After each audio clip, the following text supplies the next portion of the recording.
기도하겠습니다.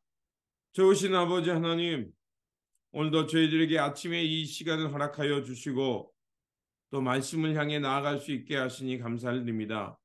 오늘도 우리에게 주신 이 말씀 붙들고 믿음으로 승리하면서 우리 일상 속에서 하나님의 나라를 발견하며 살아가는 우리 모두가 되게 하여 주옵소서.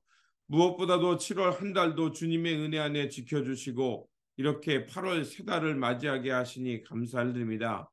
주님, 7월 한 달도 주님께서 지켜주신 것처럼 이 8월 세 달도 주님의 은혜 안에 살게 하시고 말씀 안에 살아갈 수 있도록 지켜주시옵소서. 그래서 주님 안에서 복된 달, 하나님의 나라를 경험하는 이 8월의 날이 되게 하여 주옵소서. 우리 구주 예수 그리스도의 이름으로 기도드립니다. 아멘. 오늘 우리에게 주신 말씀은 사도행전 1장 1절에서 11절입니다. 데오빌로님, 나는 첫 번째 책에서 예수께서 행하시고 가르치신 모든 일을 다루었습니다. 거기에 나는 예수님께서 활동을 시작하신 때부터 그가 택하신 사도들에게 성령을 통하여 지시를 내리시고 하늘로 올라가신 날까지 하신 모든 일을 기록했습니다. 예수께서 고난을 받으신 뒤에 자기가 살아 계심을 여러 가지 증거로 드러내셨습니다. 그는 40일 동안 그들에게 여러 차례 나타나시고 하나님 나라에 관한 일들을 말씀하셨습니다. 예수께서 사도들과 함께 잡수실 때 그들에게 이렇게 분부하셨습니다. 너희는 예루살렘을 떠나지 말고 내게서 들은 아버지의 약속을 기다려라. 요한은 물로 세례를 주었으나 너희는 여러 날이 되지 않아서 성령으로 세례를 받을 것이다. 사도들이 한 자리에 모였을 때 예수께 여쭈었다. 주님, 주님께서 이스라엘에게 나라를 되찾아 주실 때가 바로 지금입니까? 예수께서 그들에게 말씀하셨다. 때나 시기는 아버지께서 아버지의 권한으로 정하신 것이니 너희가 알 바가 아니다. 그러나 성령이 너희에게 내리시면 너희는 능력을 받고 예루살렘과 온 유대와 사마리아에서 그리고 마침내 땅끝까지 이르러 내 증인이 될 것이다. 이 말씀을 하신 다음에 그가 그들이 보는 앞에서 들려 올라가시니 구름에 쌓여 보이지 않게 되었다. 예수께서 떠나가실 때 그들이 하늘을 쳐다보고 있는데 갑자기 흰옷을 입은 두 사람이 그들 곁에 서서 갈릴리 사람들아, 어찌하여 하늘을 쳐다보면서 서 있느냐? 너희를 떠나서 하늘로 올라가신 이 예수는 하늘로 올라가신 것을 너희가 본 그대로 오실 것이다 하고 말하였다. 아멘. 오늘 본문 말씀은 예수님께서 이제 부활하시고 40일 동안 계신 후에 다시 한번 하나님 나라의 그 관한 일들을 말씀해 주시고 그리고 그 몇 날 며칠 못 되어 성령을 받을 것이다 라는 약속을 해 주시고 승천하시는 말씀입니다. 예수님의 생애는 크게 두 가지로 나눌 수 있습니다. 바로 그 출가 이전과 출가 이후입니다. 출가 이전에는 예수님도 마리아와 요셉의 아들로 사셨고요. 그리고 그 아버지인 요셉과 마찬가지로 목수로 사셨습니다. 즉 자연인의 예수님의 모습이었다는 것입니다. 그리고 출가 이후에는 이제 철저하게 퍼블릭 라이프, 그 다른 이들을 향한 공생의 삶을 사셨습니다. 그 기간은 매우 짧았고요. 3년이라는 시간을 보내셨고 그리고 십자가로 죽임 당하셨습니다. 하지만 예수님의 공생의 생애는 3년처럼 짧아 보였지만 그러나 그것으로 끝나지 않았다는 것입니다. 십자가 처형 뒤 3일 만에 부활하셔서 다시 제자들 가운데 오셨고요. 그리고 그 제자들에게 바로 오늘 본문 우리가 읽은 대로 성령이 다시 오실 것임을 약속해 주셨고 너희들은 그날이 올 때까지 그 하나님의 나라가 완성되는 그날까지 하나님 나라를 이루며 기다리라고 말씀해 주셨습니다. 그래서 누가복음과 사도행전은 바로 예수 그리스도를 통해 그 부활을 경험한 사람들, 그 사람들이 이제 이 땅에서 어떻게 살아야 되는지, 즉 예수님께서 말씀해 주신 하나님 나라를 어떻게 살아내야 되는지를 말해주는 것입니다. 그렇게 교회라는 것은 이제 더 이상 세상이 만들어 온 기존의 질서에 대해서 죽고 하나님 나라에 대해서 예수 그리스도와 함께 부활하여 새롭게 하나님께서 이루어가는 그 나라를 살아가는 것이 바로 그리스도의 공동체 교회인 것입니다. 그래서 사도행전은 누가복음의 후속편입니다.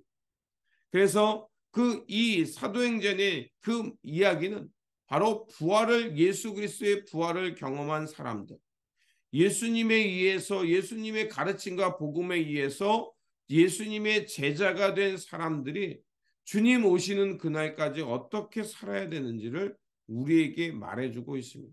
그래서 3절은 이렇게 말하죠. 예수님께서 친히 제자들에게 나타나신 후에 그리고 40일 동안 그들에게 보이시며 하나님 나라의 일에 대해서 말씀하셨다라고 말하고 있습니다. 하나님 나라의 일이 무엇입니까? 바로 주님께서 보여주신 우리 일상 속에 드러나는 하나님의 사랑을 이루며 살라는 것이었습니다.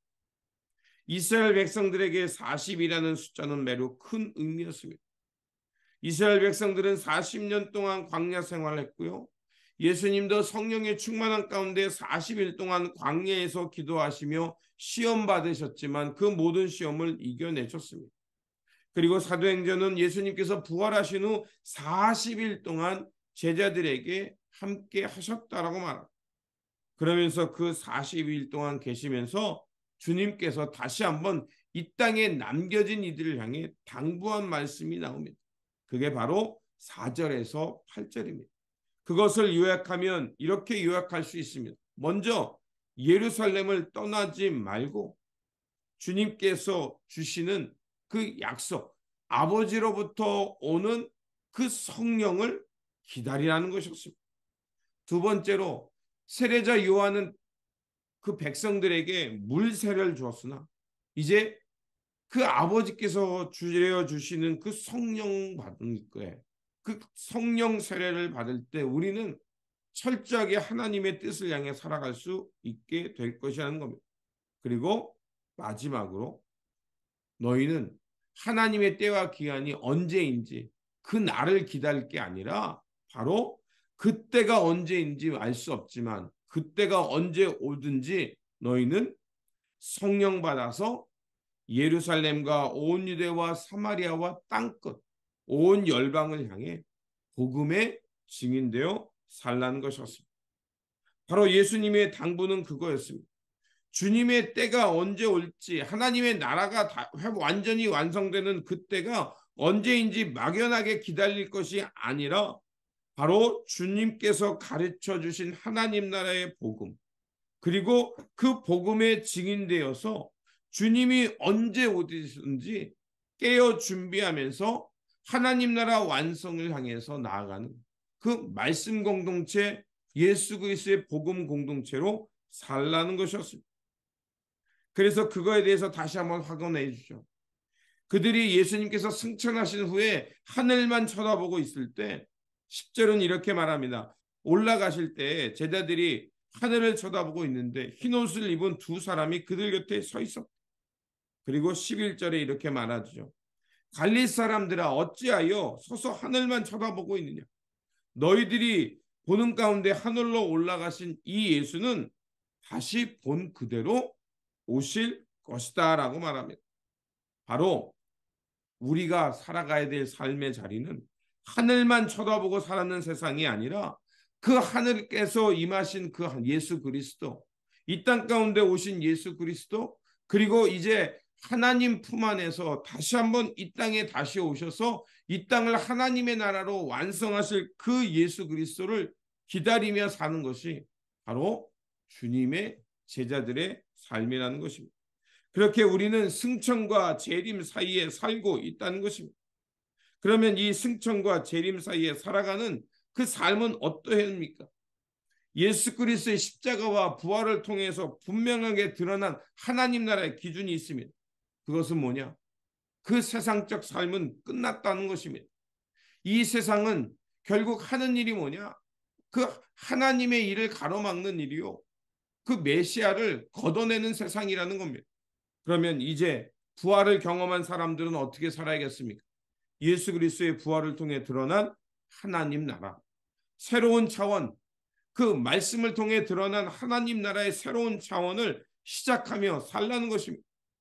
그래서 이 신약의 끝은 뭐냐? 요한계시록을 통해서 주님 다시 오시옵소서. 그 다시 오셔서 이룰 세상은 어떤 세상이냐? 누가복음 4장에서는 그 은혜의 해, 모든 이가 자유로운 해, 그리고 이사야서에 의하는 아픈 사람도 없고 슬픈 사람도 없고 우는 자와 서러움에 눈물이 없는 세상, 오직 하나님의 나라의 생명과 평화만 있는 세상인 것입니다. 그 세상을 이렇게 표현했죠.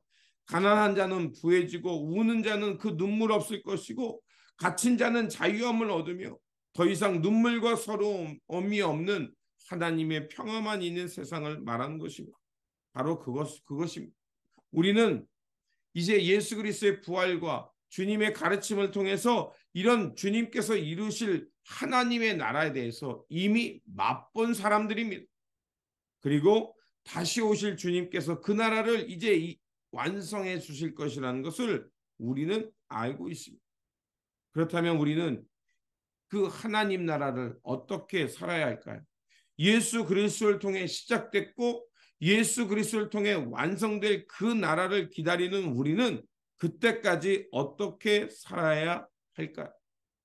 오늘 본문 14절이 이렇게 말합니다. 여자들과 예수님의 어머니 마리아와 예수의 아우들과 더불어 마음을 같이하여 오로지 기도에 힘쓰니라. 무엇을 했죠? 많은 제자들이 모여서, 그리고 남자와 여자와 모든 예수님을 따랐던 제자들이 모여서 기도에 힘썼다는 겁니다. 그들이 기도에 힘썼다는 건 무엇을 말할까요? 예수님이 우리에게 당부한 바로 성령 세례. 이젠 더 이상 세상의 욕망, 정욕에 이끌려가는 삶에 대해 죽고 하나님의 나라, 하나님의 뜻을 따라 살아가는 삶을 위해서 기도했다는 것입니다. 그리고 22절과 26절에 어떻게 되어 있습니까? 그들이 모여서 이제 예수님을 배반하고 죽었던 가룟 유다를 대신해서 유스도와 mattia를 뽑고요. 그리고 그 둘 중에 mattia라는 사람을 뽑아서 예수님의 12 사도를 세워서 그리스도의 공동체를 이끌게 했던 겁니다. 그리고 저는 이 말씀을 볼 때마다 더 놀라운 것은 mattia라는 인물이 선출된 것도 중요하지만 유스도라는 인물입니다. 유스도라는 인물은 그 최종 엔트리의 그 넘버 2까지 올라갔거든요. 그리고 거기서 mattia가 선출됐습니다. 그런데 성경에 나오지 않지만 이 유스도라는 인물은 비록 자기가 12 사도라는 그룹에 들어가지는 못했지만 아마도 예수 그리스도의 부활에 증인되어서 땅 끝까지 이르러 복음의 증인되어 살았을 거라 저는 믿습니다. 그들이 한 일은 딱 2가지입니다. 주님께서 약속하신 성령 받기 위해 기도했고요. 그리고 다시 오실 주님을 위해서 하나님 나라의 그 땅 끝까지 이르는 증인이 되기 위해서 끊임없이 예수 그리스도의 제자 세우는 일에 집중했다는 것입니다. 그렇습니다. 예수님을 통해 시작된 하나님의 나라. 그 나라가 이미 시작되었고요. 그리고 예수님께서 다시 오심으로 완성될 그 나라를 우리는 이제 예수님을 통해서 미리 맛보았고 믿음을 통해 그 나라가 완성될 것이라는 것을 우리는 깨달았습니다. 그러면 이미와 아직이라는 그 사이에 살아가는 우리가 해야 될 일, 우리 그리스도의 공동체가 앞으로 집중하며 살아가야 될 일은 무엇이겠습니까? 바로 2가지입니다. 예수 그리스도의 부활의 증인을 세우기 위해 기도하고 힘쓰고 하나님 나라의 증인을 세워가는 일에 집중하며 살아가는 것입니다.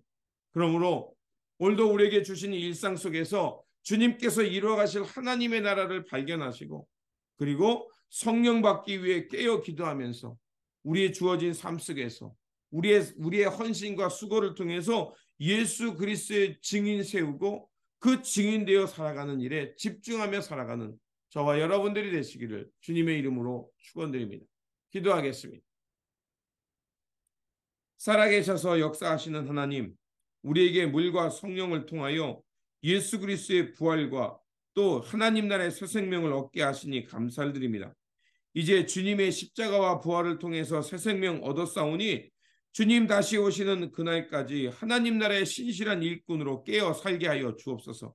그래서 우리가 살아가는 이 삶의 자리에서 함께 깨어 기도할 뿐만 아니라 예수 그리스도의 복음의 증인되어서 그 땅끝까지 주님의 복음의 사도로 살아가는 우리 모두가 되게 하여 주옵소서. 그래서 마침내 우리 모두가 주님 앞에 섰을 때 잘했다 칭찬받는 세상이 되게 하여 주시고 주님께서 마침내 이루는 그 하나님의 나라의 완성을 보며 함께 기뻐하며 찬양하며 예배하는 예수 그리스도의 증인들, 신실한 일꾼들 되게 하여 주옵소서.